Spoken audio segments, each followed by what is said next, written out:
አሁን የምታዩት መላእክቶች የተረገጡት ተራራ ነው ማለት ነው። ሰላም አለይኩም ወራህመቱላሂ ወበረካቱ። ይሰማል አይደል?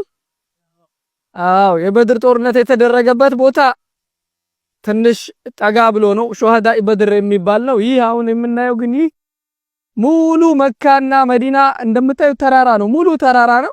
ነብዩ አለይሂ ሰላቱ ወሰላም የበድር ጦርነት ዋና የተደረገበት ዋነኛው ምክንያት አቡ ሱፊያን ቃፊላ ይዞ የመካ ሀብታሞችን በሙሉ ንብረት ይዞ እየመጣ ነው የሚባለው ሲሰሙ ወይ ቃፊላውን ወይ ጦርነቱን አላህ Subhanahu Wa Ta'ala ቃል ገብቶልኛል ብለው ነበርና ወደዚህ በመጡበት ጊዜ አላህ መስጂድ አልዓሪሽ የሚባል አለ እዛ መስጂድ ላይ ሆነው ዱዓ አደረጉ።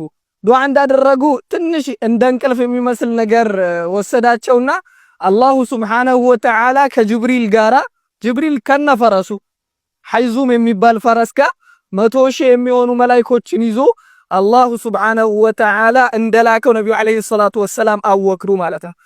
ጅብሪልና እነዛ 100,000 መላእክቶች ከዚህ ሁሉ ተራራ መተራረፉት እዚህ ተራራ ላይ ነበር። ይህ ተራራም ምን ነበር? ድንጋይ ነበር ማለት ነው። እንደ ሌሎች ተራሮች ድንጋይ ነበር። ነገር ግን መጣው መላእክቶች በሚያርፉበት ጊዜ እንደምታዩት ወደዚህ አፈርነት ተቀየረ ማለት ነው። ወደዚህ አፈርነት ተቀየረ። እነሱ መጣው መላእክቶች ካረፉበት በኋላ ከዛን ወደ ጦርነት ቦታ ሄዱ። ጦርነት ቦታ ላይ በሄዱ ጊዜ ሙስሊሞች ካፊሮችን ሳይነኳቸው ወደ አንገታቸው ገና ጠጋ እንዳደረጉ ሰይፉን አንገታቸው ይበር ነበር ማለት ነው።